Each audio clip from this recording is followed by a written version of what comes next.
esteja com todos. Amém? Adams, faz uma gentileza. Muito obrigado. Muito bom estarmos aqui, concluindo mais um Shabbat, concluindo mais um dia que o Senhor nos dá para nos regocijarmos na sua presença. É bom nós aprendermos cada vez mais e mais a respeito desse Deus. E eu vou dizer para você, não pense que quando você faz qualquer esforço no sentido de buscar a face do Senhor, no sentido de estar próximo dele, não pense que esse esforço ele passa despercebido por parte do Senhor, porque nós não somos capazes de mensurar, de dimensionar a capacidade que Deus tem de superar toda e qualquer expectativa que nós temos. Você dá um passo em direção a Ele move céus e terra para te alcançar. Quando nós servimos ao Senhor com convicção, quando nós servimos ao Senhor sem termos dúvidas a respeito de com quem nós estamos vivendo, as coisas acontecem.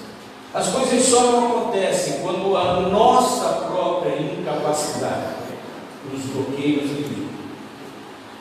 Eu lembro daquela passagem em que o Senhor Yeshua estava caminhando no meio de uma multidão. A Bíblia fala claramente que a multidão o oprimia. Então uma mulher que sofria há muitos anos de um fluxo de sangue, ela pensa, se eu sequer tocar no tzitzit dele, tzitzit é aquelas franjas da roupa do judeu. Hoje não se usam mais aquelas túnicas como na época de Jesus, mas os judeus usam o talit, que é aquele manto, que também tem as mesmas franjinhas. Aquelas franjinhas se chamam tzitzit. E nos originais, aquela mulher, ela coloca na cabeça dela que sequer ela tocar no tzitzit. Ela não precisava agarrar Jesus para os cabelos, ela não precisava pular na frente de Jesus, ela não precisava que Jesus impusesse as mãos sobre ela. Isso que eu acho curioso, irmãos. Às vezes nós estamos atrás de algo, atrás de um milagre, e as coisas não acontecem. Mas olhe para essa mulher, olhe para a história dessa mulher, registrada nas Escrituras. Jesus nem sequer sabia que ela estava ali, mas quando ela toca no tzitzit de Jesus, Jesus estanca, Jesus para a caminhada, e ele fala assim: alguém me tocou. Seus discípulos, aqueles que estavam mais próximos dele, chegam a talvez levar até na brincadeira, porque alguém fala assim: Rabi, nós estamos no meio de uma multidão, as pessoas estão se acotovelando, estão te oprimindo, estão te cercando de todos os lados, e você diz: alguém me tocou? Está de brincadeira. Não parece? Parece que alguém nem levou a sério quando Jesus fala: alguém me tocou. Então Jesus conclui, Jesus fala assim: alguém me tocou porque eu senti que de mim saiu virtude. Você percebe a diferença? A pessoa não estava ali ajoelhada diante de Jesus, clamando, pedindo. Jesus não sequer precisou impor as mãos nela, mas a fé daquela mulher era tão grande, a determinação daquela mulher era tão excepcional, tão extraordinária, que ela foi com uma convicção: eu vou tocar na veste, na hora do vestido dele, eu vou tocar no tzitzit dele, e eu tenho certeza que você vai. Perceba a involuntariedade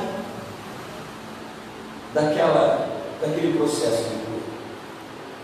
Dependeu exclusivamente da mulher e da sua fé. E E a Bíblia fala que Jesus é o mesmo ontem, hoje e será eternamente. A Bíblia fala que Ele é o mesmo, que Ele não muda e que Ele continua acessível, porque Ele nos deixou uma promessa. Ele falou: eis que estarei convosco até a consumação dos séculos. Então o que nos falta? Eu quero que você me acompanhe nessa noite, abrindo aí o primeiro capítulo do Evangelho de Lucas.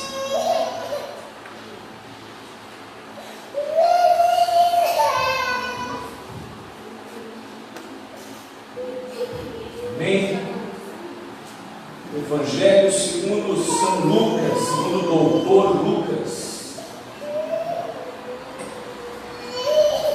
Lucas é o único dos escritores bíblicos que não era judeu. Lucas era um gentil grego, médico, e Lucas tem uma experiência. Numa certa ocasião ele encontra com um homem, vamos colocar essa palavra entre aspas, um homem ensandecido, um homem falando de alguém com uma convicção tão grande, tão espantosa, tão impressionante, que eu tenho para mim que no primeiro momento, nesse primeiro contato, Lucas talvez tenha até se sentido incomodado, como se ele estivesse sendo abordado por um louco, por um maníaco. Ele era um cientista, ele era um estudioso. Nós vamos ver aqui no decorrer da nossa mensagem de hoje, nós vamos ver que Lucas é extremamente racional, extremamente detalhista, extremamente apegado ao natural e não ao sobrenatural. Lucas ele é usado por Deus, mas através dessa sua maneira de ser, para escrever os evangelhos, quer dizer, o evangelho.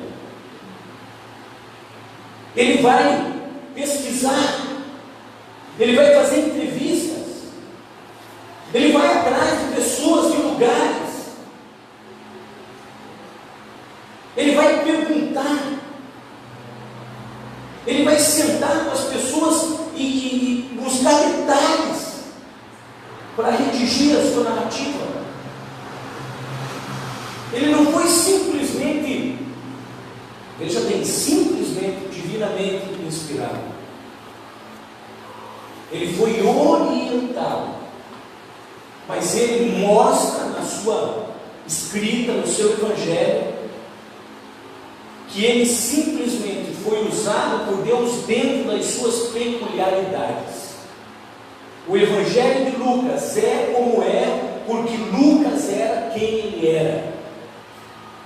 Aquela mulher foi curada naquela situação, porque ela era quem ela era. Você pode até dizer assim: não, mas o pastor está falando bobagem, ela foi curada porque Jesus era quem era. Veja, irmãos, Jesus está acima de qualquer questionamento. Eu não estou falando aqui a respeito de Jesus, porque Ele é absoluto. Ele é o Senhor, o Criador de todas as coisas. Eu não ousaria questionar aqui, embora eu já tenha pregado há pouquíssimo tempo atrás a respeito da humanidade de Jesus, eu não quero questionar aqui Jesus enquanto Deus, mas eu quero mostrar que tudo depende de nós enquanto crentes, porque Jesus não muda. A emissora de televisão ela está emitindo a sua programação. Nós não estamos assistindo, por quê? Porque nós precisaríamos estar com uma televisão aqui, essa televisão ligada e sintonizada no canal que nós almejássemos assistir. Então veja, fazendo essa comparação grosseira, Jesus é Jesus. Ele está lá, é quem Ele é e é o tempo todo. Agora, a diferença é o que Nós somos capazes. A diferença é que nós estamos preparados para fazer. Eu quero que você preste atenção em mim. Amém? Às vezes ocorre algum movimento na igreja, as pessoas se distraem, desviam a sua atenção. Não se permita ser roubado nessa noite daquilo que o Senhor tem na tua vida. Amém? Eu quero analisar com você, versículo por versículo, só da introdução de Lucas no seu Evangelho. Ainda que nós vamos fazer isso superficialmente, porque senão nós não teríamos nem tempo durante o culto de discorrer a respeito da grandiosidade daquilo que nós encontramos aqui. Lucas capítulo 1, verso 1. Tendo em vista que muitos já se empenharam em elaborar uma narrativa histórica sobre os eventos que se cumpriram entre nós.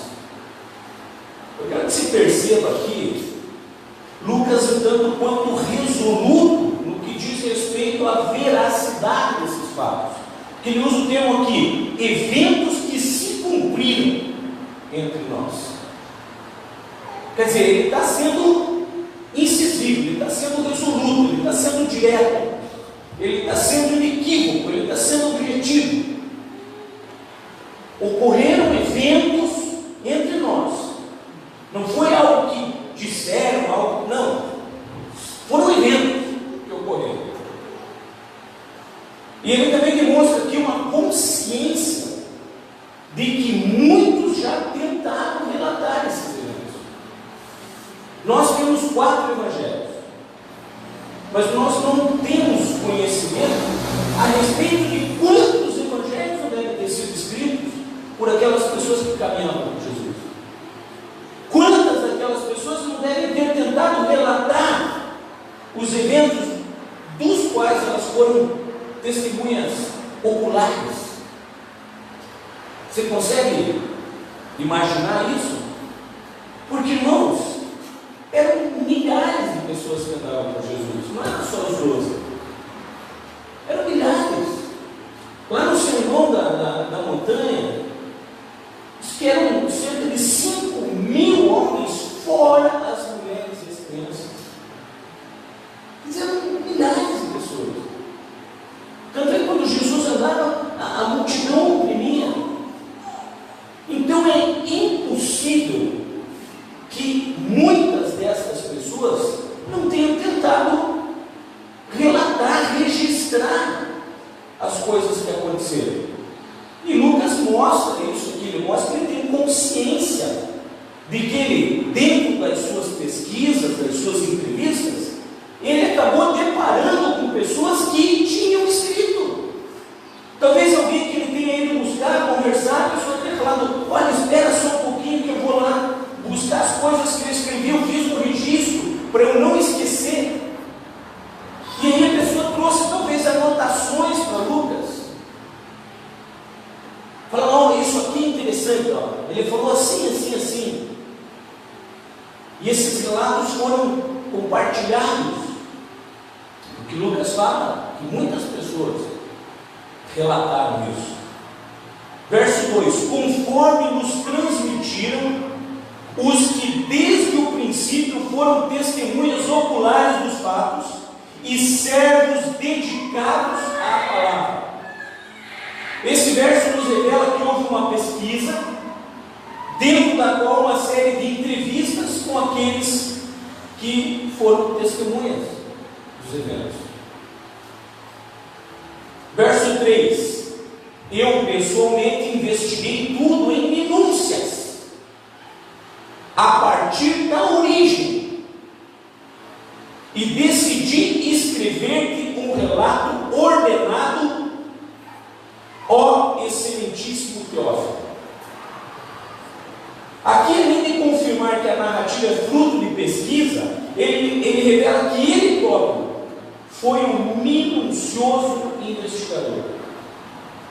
Temos ainda o fato curioso de que todo esse empenho era para relatar os eventos de forma ordenada a um único homem.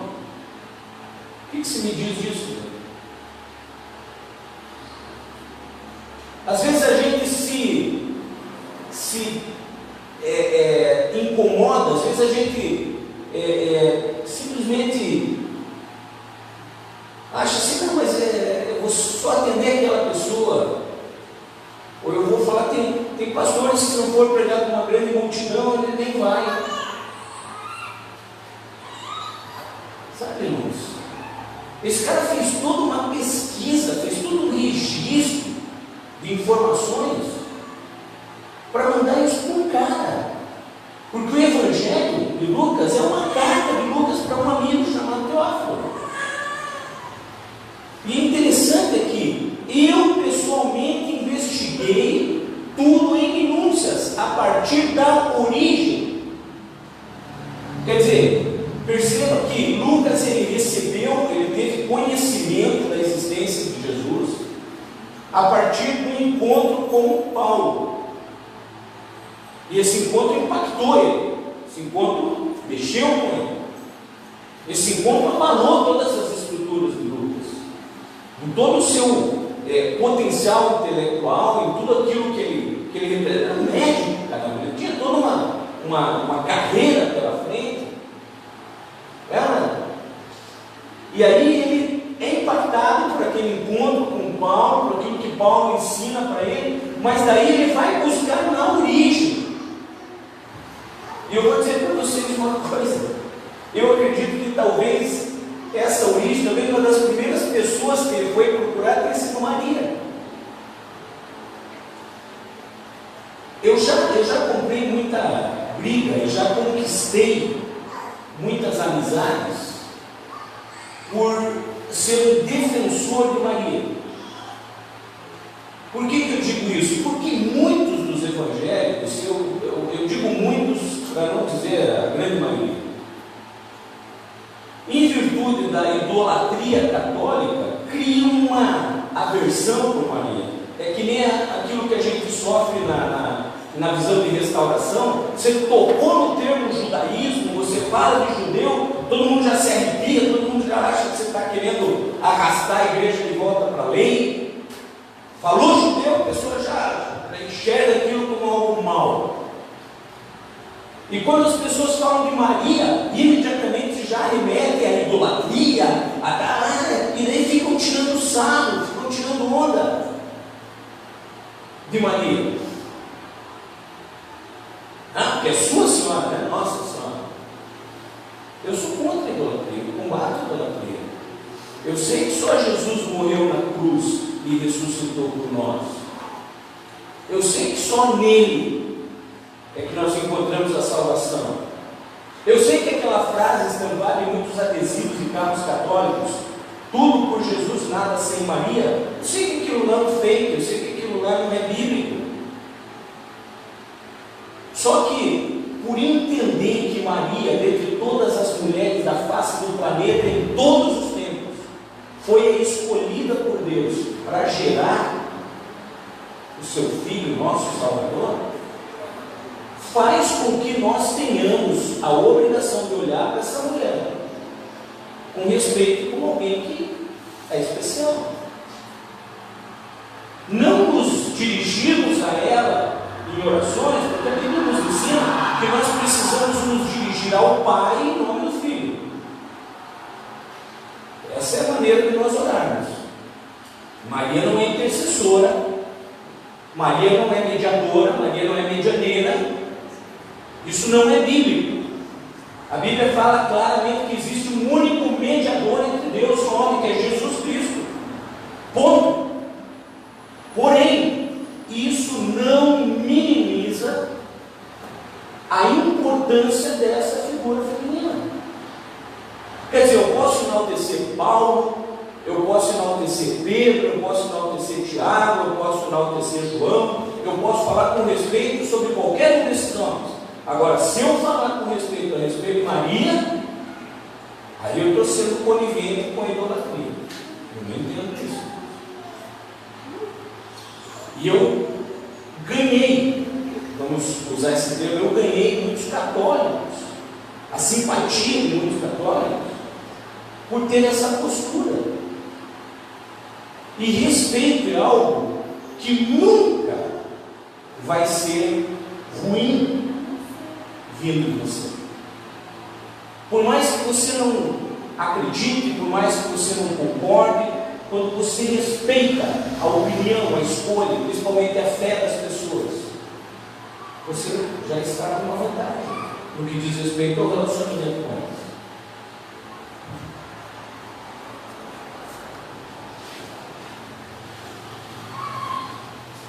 Verso 4: e isso para que tenhas plena certeza das verdades que a ti foram ministradas. Nesse quarto versículo, nós encontramos algumas curiosidades, que eu até listei algumas aqui. Primeiro, ele fez tudo para que não houvessem dúvidas sobre a veracidade das ocorrências. Segundo, ele se apresenta como testemunha fidedigna, demonstrando que o destinatário o conhecia suficientemente para confiar nele. Aí eu pergunto a você o seguinte, como tem sido a tua vida? Como tem sido o teu comportamento? Como têm sido as tuas atitudes? Como têm sido as tuas iniciativas? Como tem sido a tua maneira de se relacionar com as pessoas, ao ponto de se apresentar a elas como uma testemunha fidedigna que faz com que tudo aquilo que você fale gere credibilidade? Essa semana eu estava conversando com meu filho e ele falou que ele via assim uma preocupação em mim, e ele citou como um defeito e ao mesmo tempo uma qualidade, uma preocupação que eu tenho com o que as pessoas vão pensar. Só que eu digo para vocês o seguinte: como pastor, a minha função é falar de Deus para as pessoas. Se as pessoas não pensarem bem a meu respeito, se as pessoas não olharem para mim e não acharem, não considerarem que eu sou uma pessoa séria, que existe honradez, que existe dignidade, que existe verdade nas minhas palavras, quando eu falar do Senhor, o que essas pessoas vão pensar? Como é que essas pessoas vão entender?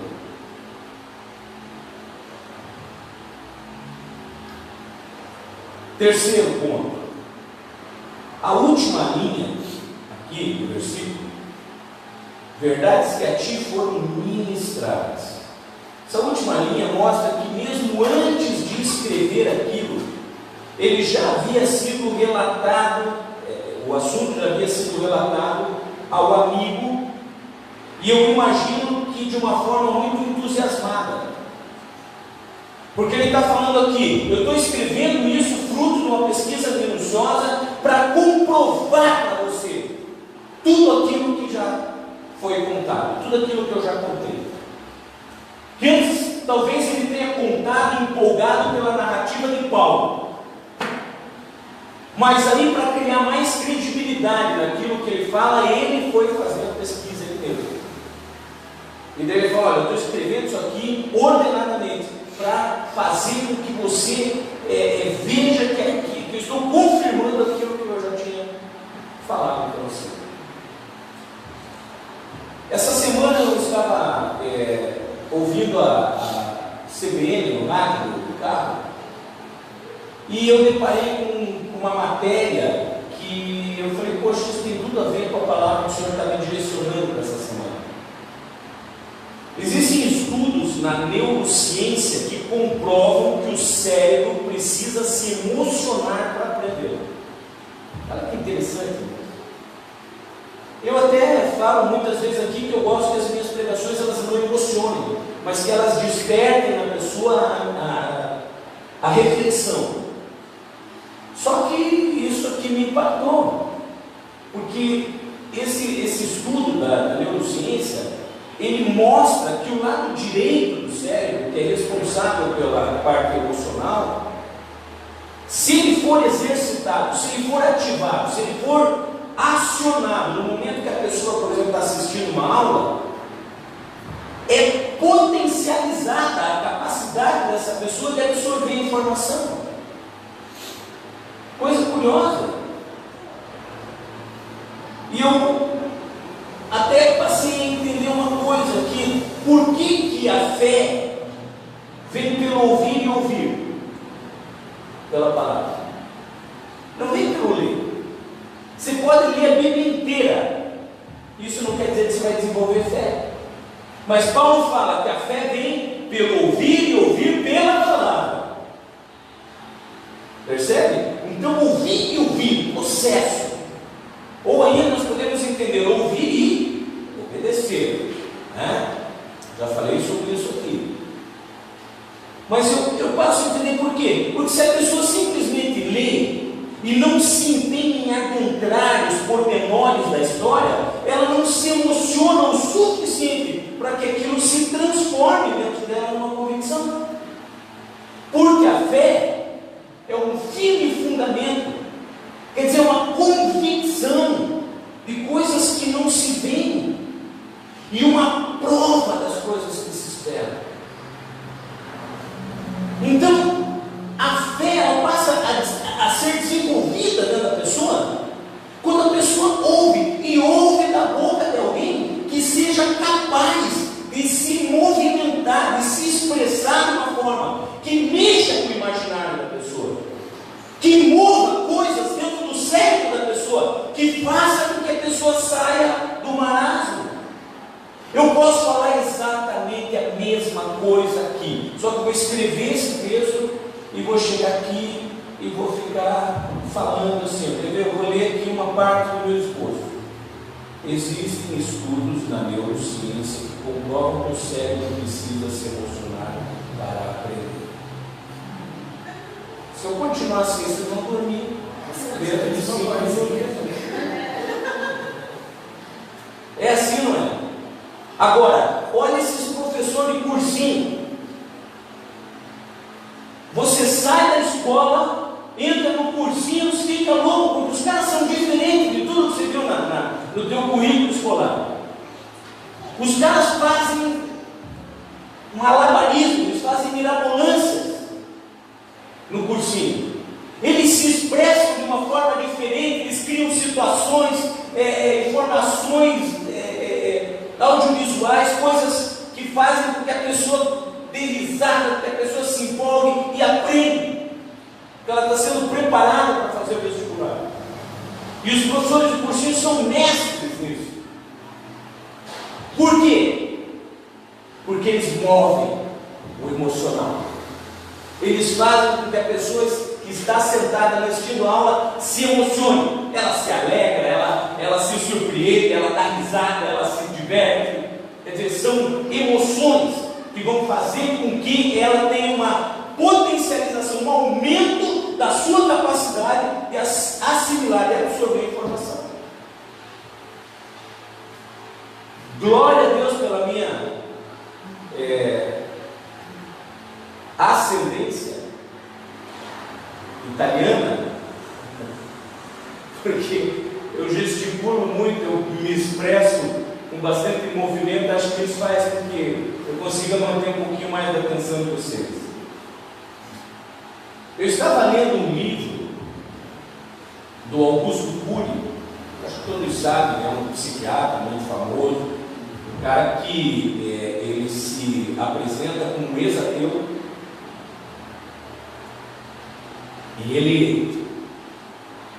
ele se afirma como um ateu convicto, assim tanto quanto Marx, quanto qualquer um dos ateus famosos. E esse livro especificamente ao qual eu me refiro é O Homem Mais Inteligente da História, o nome do homem mais inteligente da história. Ali numa ficção ele conta como que uma mente científica, brilhante e cética se convence da divindade de Jesus e da sobrenaturalidade dos eventos que o envolvem. Ele romanceia dessa forma a própria experiência, porque ele cria nesse livro um personagem fictício, psiquiatra, mas na verdade ele está ali expressando, contando romanceadamente a própria experiência de conversão. E eu vou dizer para vocês uma coisa, que isso chega a nos envergonhar. Eu, como teólogo, eu fiquei envergonhado nisso, porque ele tem uma profundidade na análise dos textos que quebra pelo meio a superficialidade com a qual nós analisamos as Escrituras, que expressam a existência de um Deus que nós afirmamos servir. O escritor, ele sai em análise a partir do livro de Lucas. Por isso que eu estou citando isso aqui.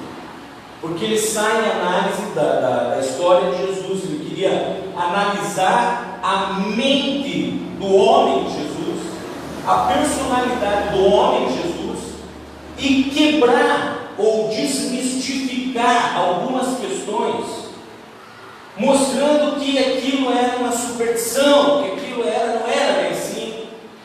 E aí o que acontece, irmãos? Ele começa a analisar a partir do Evangelho de Lucas, justamente por quê? Porque era uma narrativa de um não-judeu, médico, cientista, pesquisador, um cético no começo, alguém que não se propunha a escrever, porque ouviu dizer, mas que foi fazer uma grande pesquisa. E ele começa a analisar a vida de Jesus a partir desse trabalho literário do Dr. Lucas. Ele não estava atrás de um judeu impressionado pela religiosidade. Ele estava atrás daquilo que estava sendo descrito por parte de um cara intelectual, um cara sério. E ele sai em análise a partir do livro de Lucas e fica estupefato com o que ele encontra, a começar pelo próprio autor. Ele se choca quando ele começa a analisar Lucas. Lucas, como já falei, era um médico, portanto um estudioso, um cientista, um cético, bem instruído e esclarecido, ao contrário talvez dos demais escritores da Bíblia, que eram pessoas mais simplórias. Se nós formos analisar as duas cartas de Pedro, tem gente que diz que não é a mesma pessoa que escreveu, porque a primeira carta ela tem uma linguagem mais rebuscada, uma linguagem mais correta, mais adequada, porque provavelmente Pedro foi ditando, talvez Silas estivesse escrevendo para ele ali, e a pessoa ia corrigindo a maneira de Pedro falar. E a segunda carta de Pedro, quando você olha nos originais, ela é totalmente diferente. Ela tem uma linguagem mais grosseira, até grotesca, ela tem uma forma de se expressar que você olha para um, olha para outro, você não diz que é o mesmo escritor. Então aí a gente vê a simplicidade dos demais escritores da Bíblia. E Lucas não, Lucas era um cara esclarecido, era um cara, literalmente era um doutor. E Lucas, até isso que eu vou citar aqui é parte do livro. Lucas escreve de forma sintética, procurando dizer muito com poucas palavras. Quer dizer, a objetividade da escrita de Lucas começa a chamar a atenção. Vamos lembrar que quem está fazendo a análise dessas escrituras é um psiquiatra. Então olha como é que funciona a coisa. Porque ele começa a analisar aquilo que está escrito, não como nós analisamos. A gente analisa ali os fatos. Ele vai por trás dos fatos, analisando as reações dos personagens, inclusive do próprio autor. A maneira com a qual o autor descreve, ele analisa a maneira com a qual o cara está raciocinando. Mas o quão impactante foi aquele encontro de Lucas com o outro estudioso, só que de religião, um homem eloquente, que falava 3 idiomas fluentes, com fortes traços de sociopatia,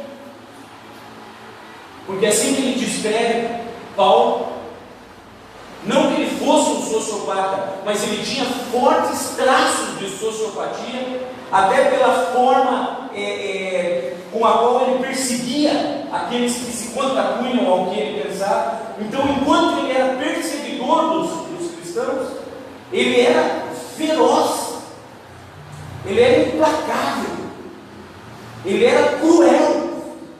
Então isso demonstra traços de sociopatia. É alguém que simplesmente não se enquadra nos quesitos mais básicos da sociedade. Quer dizer, ele tem os seus conceitos e ele defende os seus conceitos. Ele se torna a forma talvez mais clara, mais simples que eu queria descrever o sociopata. O sociopata é aquele cara que simplesmente não é politicamente correto. Ele fala o que ele pensa sem se importar com o que ele vai causar, com o impacto que ele vai causar socialmente, qual o impacto que ele vai causar na opinião das pessoas. Ele defende dele, suas convicções dele. Quer dizer, ele não tem uma sensibilidade de relacionamento social. Entende? Isso que é a sociopatia. Ele tem essa peculiaridade. E Paulo ele demonstrava fortes traços de sociopatia. Era um cara assim que, sabe, interessante, os valores eram irrisórios, os valores éticos e morais eram irrisórios para ele, porque ele focava na questão religiosa e ele entendia que aquilo estava se contrapondo à sua religiosidade e ele ia para cima. Entendeu? Respondido?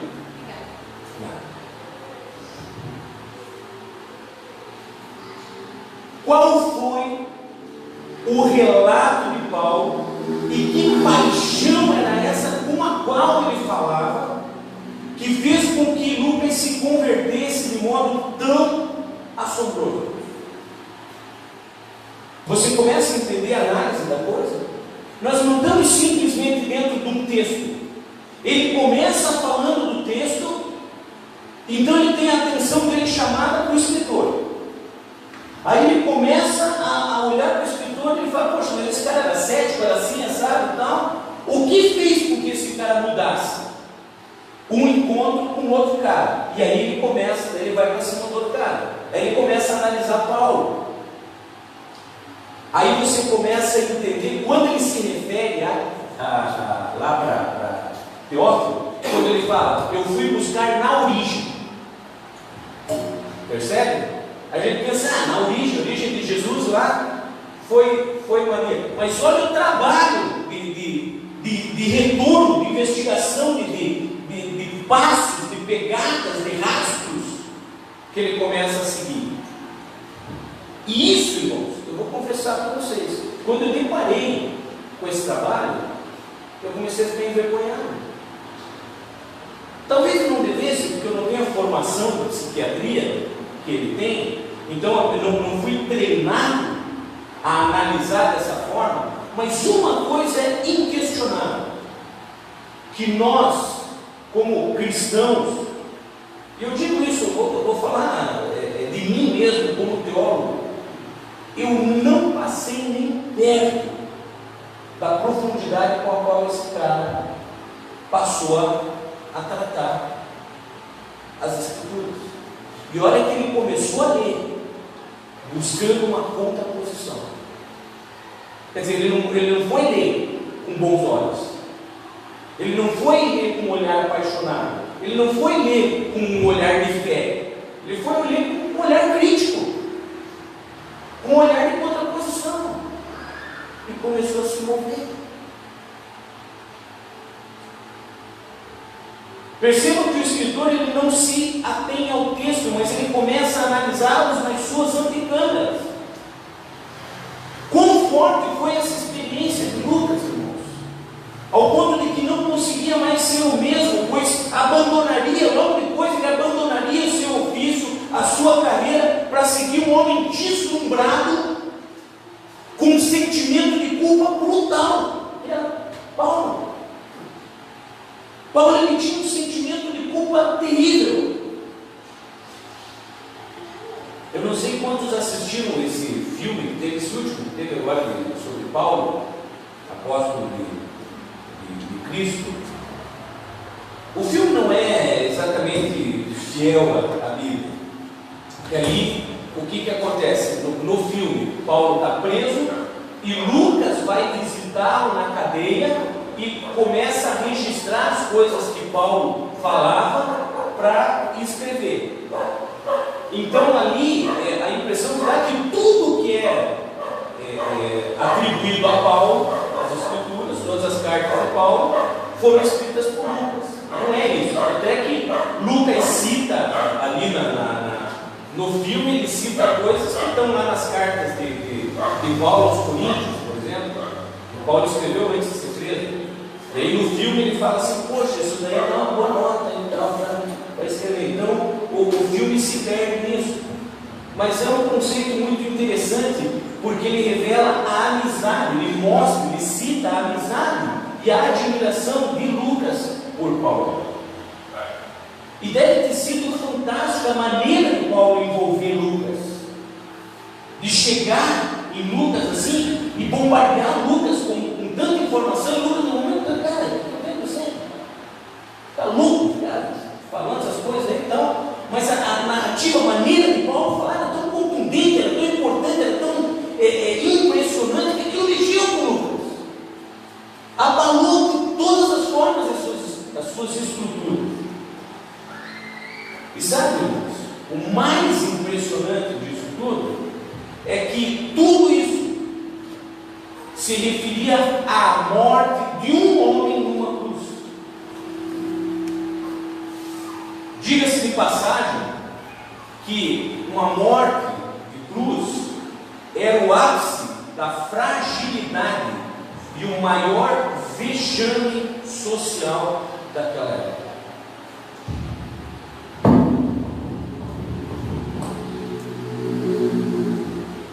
Lucas deve ter entrevistado Maria demoradamente. Conversou com os discípulos com testemunhas oculares. Seu intelecto entrava em êxtase à medida que ia fazendo um inventário psicossocial dos fatos que haviam marcado as pessoas. Ele ficava eufórico, tornava-se um escritor obsessivo, escrevia detalhadamente e transmitia emoção na sua escrita. Quando Lucas faz a sua introdução, ele demonstra que não é um escritor de gabinete, mas alguém preocupado com fatos históricos, que se deslocava, ia fazer entrevistas, procurava pessoas e lugares. Isso mostra que ele estava mais preocupado com o natural do que com o sobrenatural. Mais uma narrativa criteriosa do que supersticiosa. Isso que chama a atenção no Evangelho de Lucas, porque ele é fruto de pesquisa. O seu empenho descritivo é revelador e nos surpreende. Ele vai muito além das nossas parcas percepções.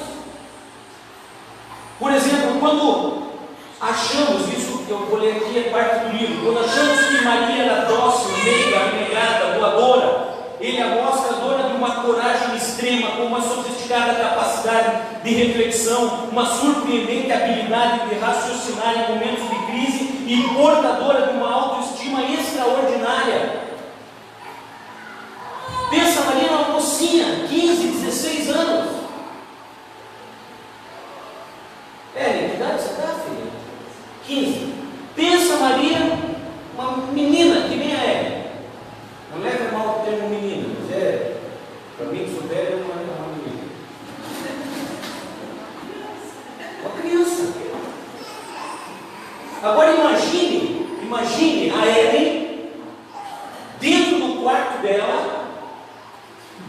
De repente o quarto se ilumina e aparece um cara no quarto. E não é um cara normal, é um ET.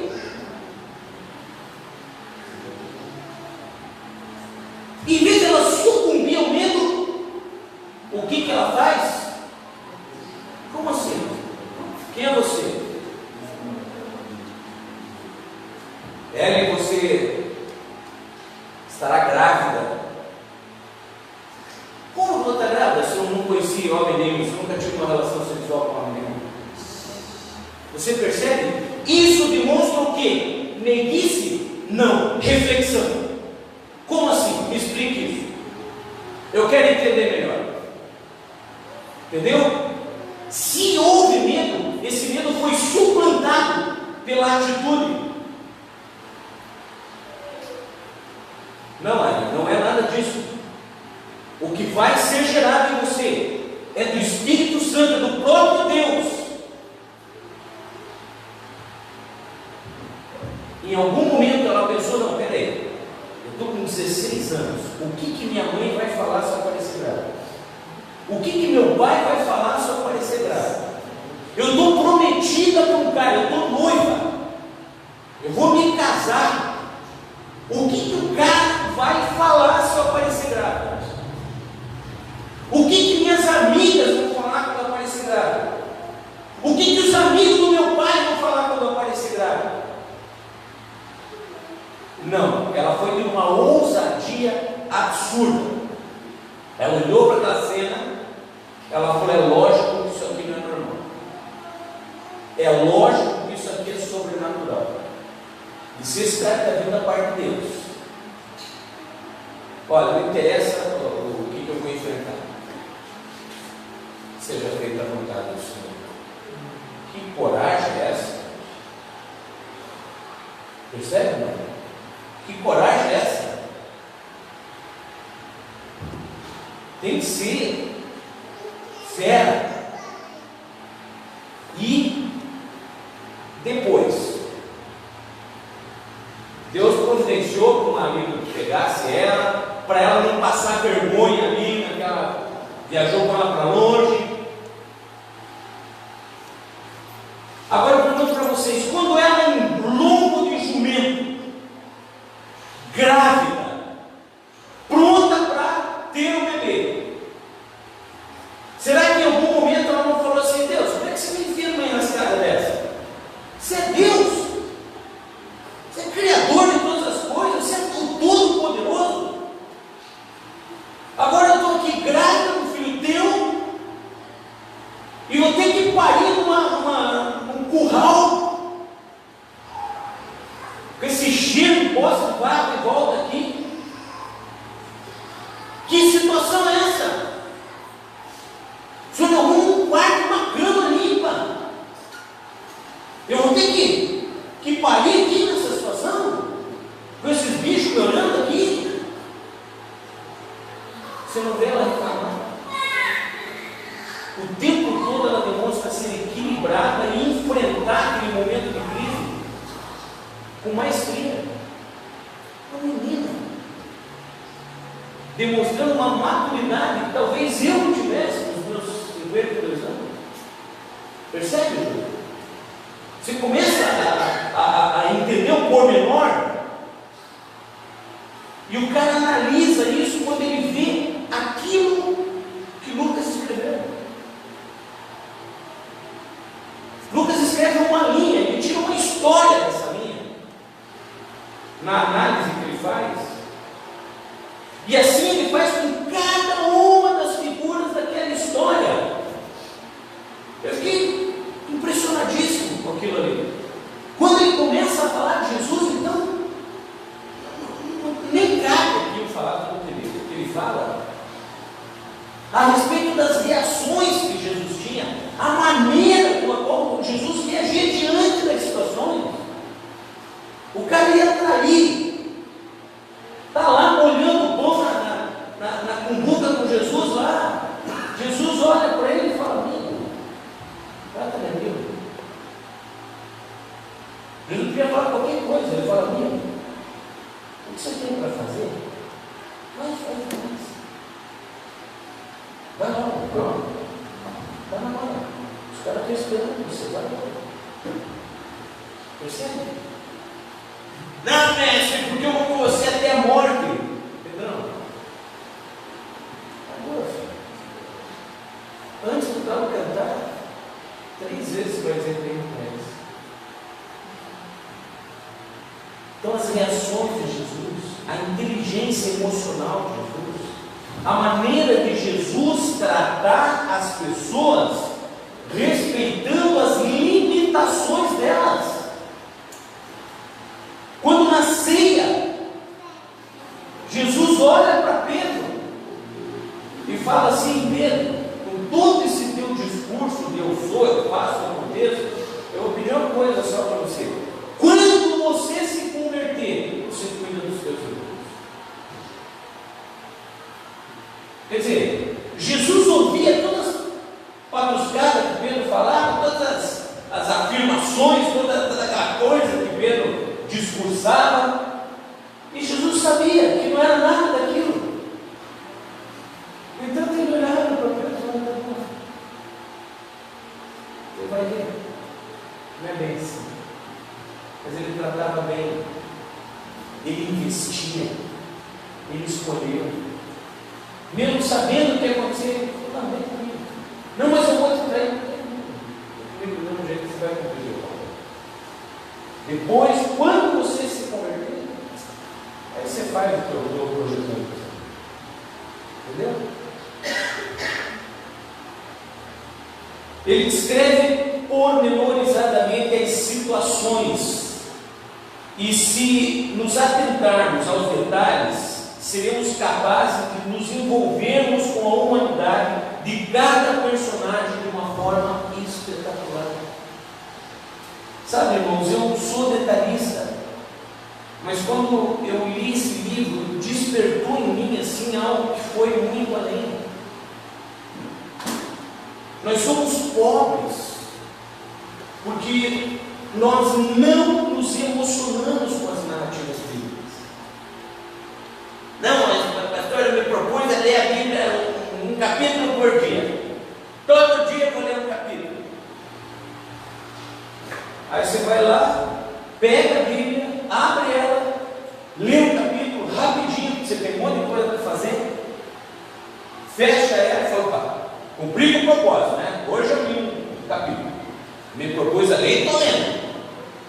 Quer dizer, mas você foi capaz de ler, atentando detalhes, ler um versículo, ler novamente, reler uma frase daquele versículo, pensando: puxa, mas o que isso realmente quer dizer? Tem uma palavra ali que você não conhece, vai para o dicionário, vai analisar, vai realmente aprofundar naquilo. É capaz de interromper a leitura, fazer uma oração. Deus é a tua palavra. Se é a tua palavra, o Senhor está falando comigo. Eu estou diante do Rei do Universo,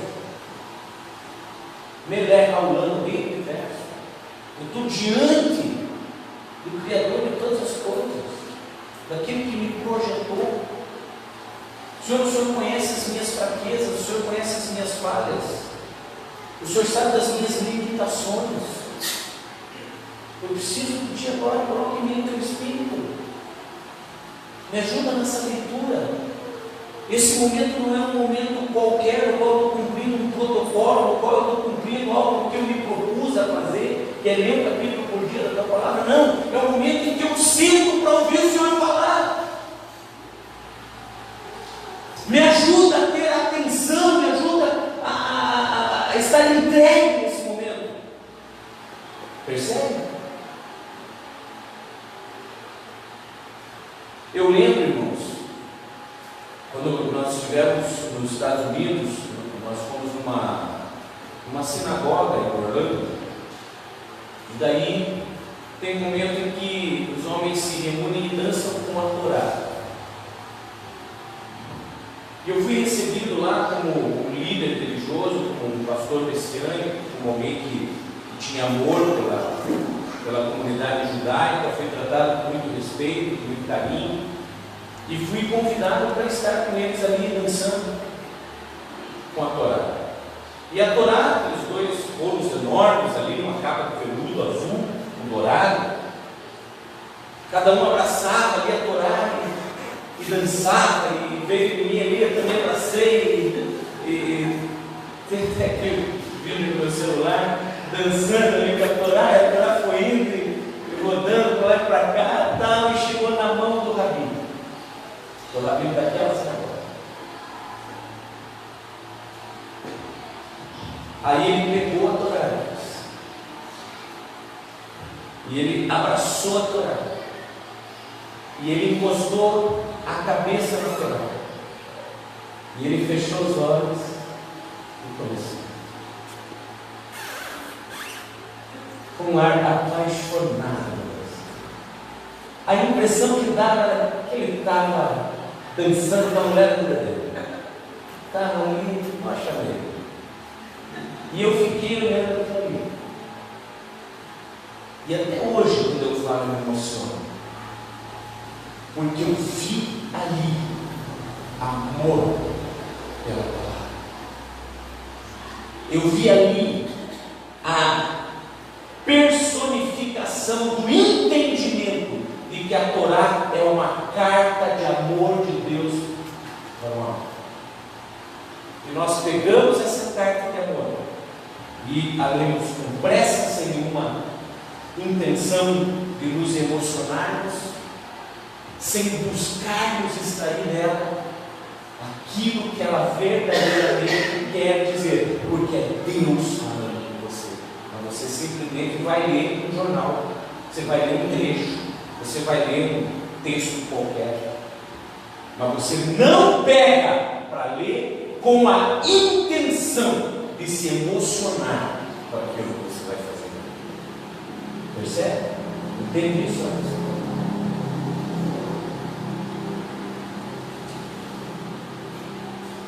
Pecamos porque não conhecemos as Escrituras e nem o poder de Deus.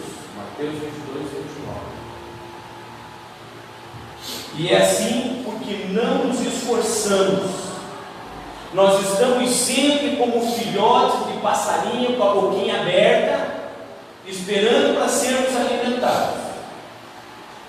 Mas se um dia nós precisarmos sair do ninho e alçarmos voo, fazermos um esforço que pode nos custar a vida para alcançar o alimento, aí a gente vai mostrar para a gente. Me chamou a atenção nesse livro como que um descrente leu o Evangelho de Lucas tão atentamente que a autossuficiência da palavra foi a razão da sua conversão, ao passo que tantos crentes se satisfazem com tão pouco, aliás, muitas vezes quase nada. Eu vou dizer que isso não é uma verdade. Não, mas eu me contento com um pouco porque eu sou humilde. Você não é humilde, você só não tem amor. Porque minha mulher sabe o quanto eu sou um cara chato com ela. O tempo todo que eu estou em casa, eu estou ali, procurando, cobrando, falando para ela, amor, não fica comigo, não, estou sempre ali, xaropeando, não tem que fazer, tem que lavar essa roupa, tem que. Mas eu estou ali, por quê? Porque eu não me contento com pouco. Eu amo minha mulher, eu quero mais dela. Nós amamos Deus. Amamos. Porque com que afinco nós buscamos? Quais são os níveis de esforços que nós estamos aptos, que nós estamos preparados, que nós estamos dispostos a fazermos no que diz respeito a nos aproximarmos, a aprendermos mais, a termos um relacionamento mais íntimo, um conhecimento maior, algo mais relevante do que a superficialidade.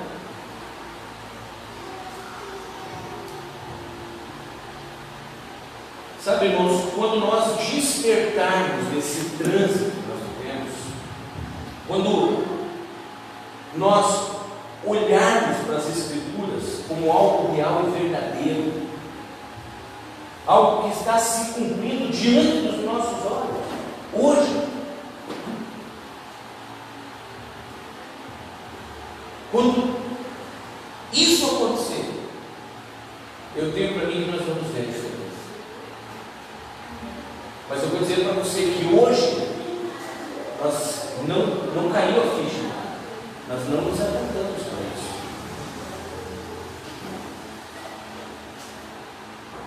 Quando que nós vamos ceder ao desafio de Tiago? Quando ele fala para nós não sermos simplesmente ouvintes, nós sermos praticantes. Porque a gente vem, ouve, se infla de conhecimento, mas quando que a gente pega esse conhecimento e insere ele na prática de vida nossa, ao ponto de fazermos a diferença? Hoje mesmo, eu postei algo, eu não tenho hábito de postar, vocês sabem, eu tenho muito cuidado com o que eu gosto, eu sou muito preocupado. Assim. Mas hoje eu postei algo. Eu escrevi assim que quem não tem firmeza no que vive, não me impressiona com o que eu falo. Porque eu vejo muitas pessoas falando, usando frases de efeito, projetando passagens, compartilhando frases de outras pessoas. Não é comum isso, não é? A gente ouve, né? A gente vê. Aí você olha para a vida da pessoa, aquilo que a pessoa está falando não corresponde ao que ela está vivendo. Então eu escrevi lá que quem não tem firmeza no que vive, não me impressiona o que fala. Nós precisamos parar, nós precisamos mudar isso em nós. É muita falácia e pouca prática. Sabe, irmãos, muitas vezes o silêncio ele fala mais alto do que qualquer discurso, porque no silêncio você faz algo, e quando você faz algo as pessoas olham. Eu vi um post essa semana, não lembro quem que colocou, nem qual foi dos grupos, mas vi um post assim onde tinha uma criança lendo, e aí alguém perguntou para a mãe assim: como que você faz, ou como que você fez para fazer com que o teu filho lesse e verificar no celular o dia inteiro? Quantos viram esse post? Vocês lembram da resposta? As crianças, elas não fazem o que a gente diz, elas nos imitam.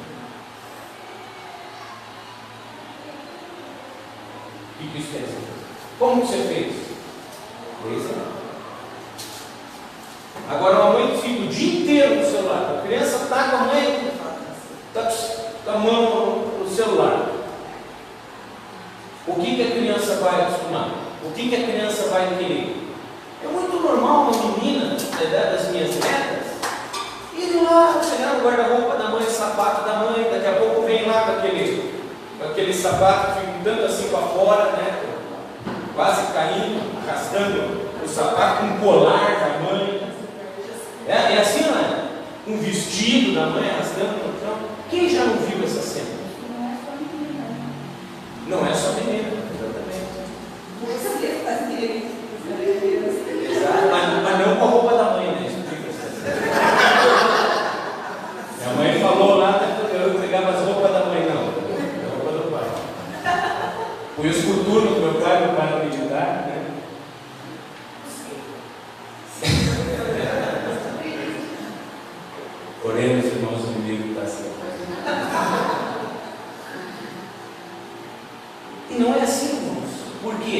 Porque é o exemplo que chama a atenção. É o exemplo. Eu lembro que meu pai era militar, nós tínhamos cada gaveta, cada armário que a gente abria dentro de casa tinha arma. Meu pai chegava assim, usava uma Colt 45, ele chegava assim, tirava o coldre, né, o cinto, só pendurava na cadeira assim, ficava aquela arma pendurada ali. Eu me apaixonei por arma, antes de me converter, eu trabalhava com isso, vendia arma, a munição estava permitida. A criança ela vai se apegando àquilo que ela cresce observando. Faz 37 anos que eu faço musculação.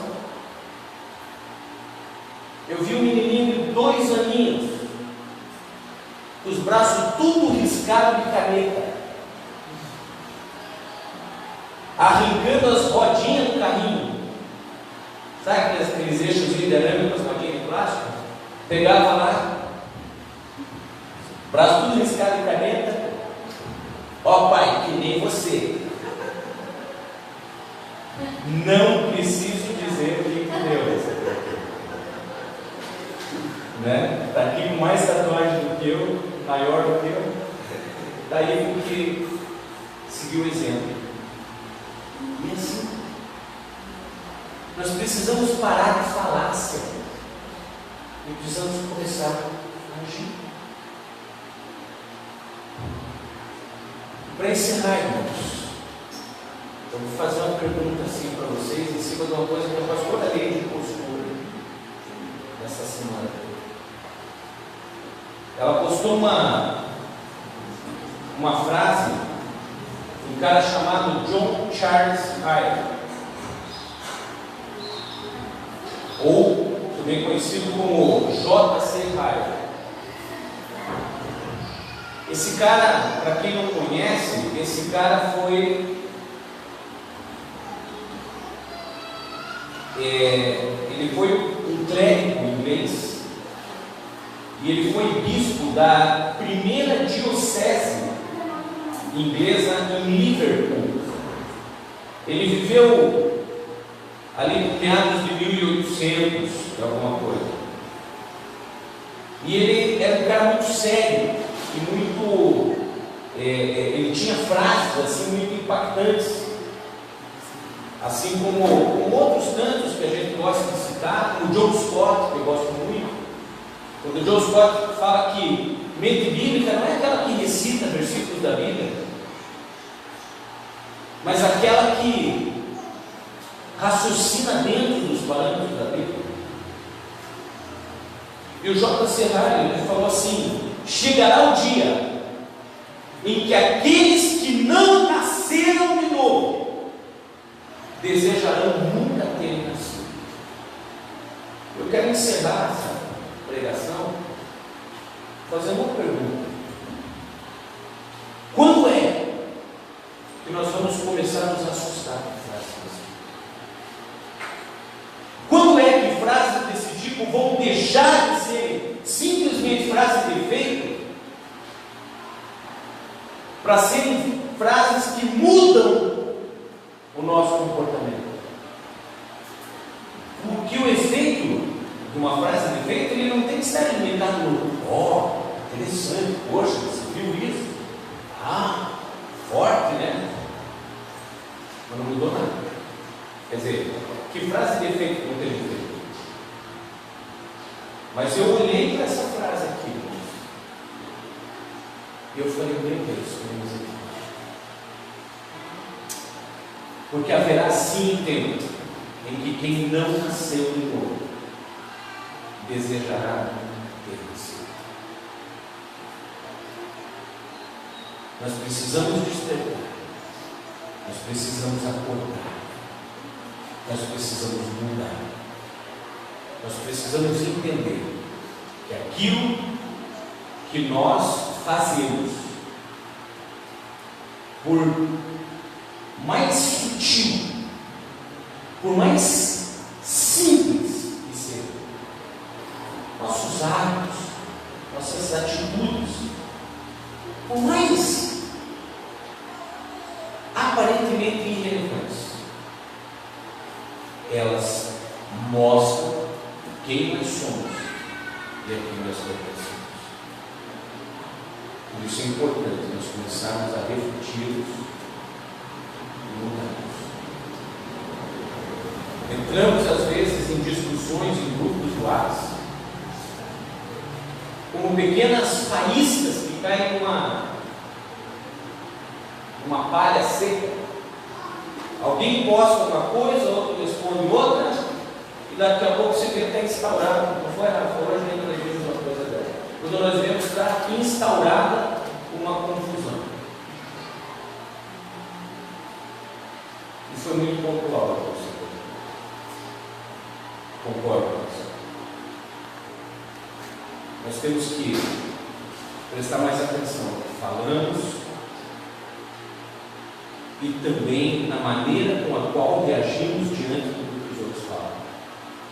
A pastora Leide, ela sempre fala uma coisa assim: não faça do pecado do outro o teu. Se alguém errou, não dimensione o erro maior do que ele é.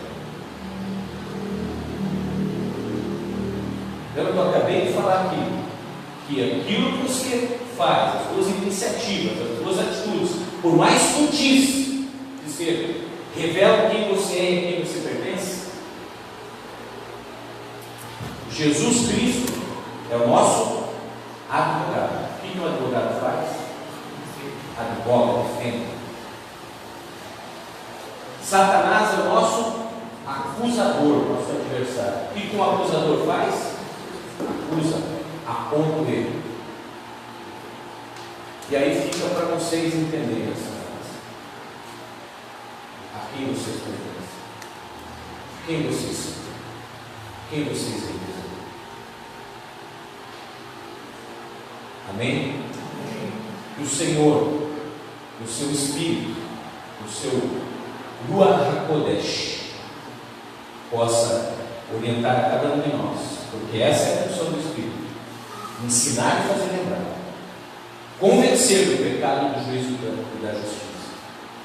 Então, que Ele cumpra o seu papel em nós e que nós sejamos maduros o suficiente para nos submetermos a toda a correção e mudarmos naquilo que é necessário. Amém? Você pode ficar em pé, estender as mãos em exercício popular.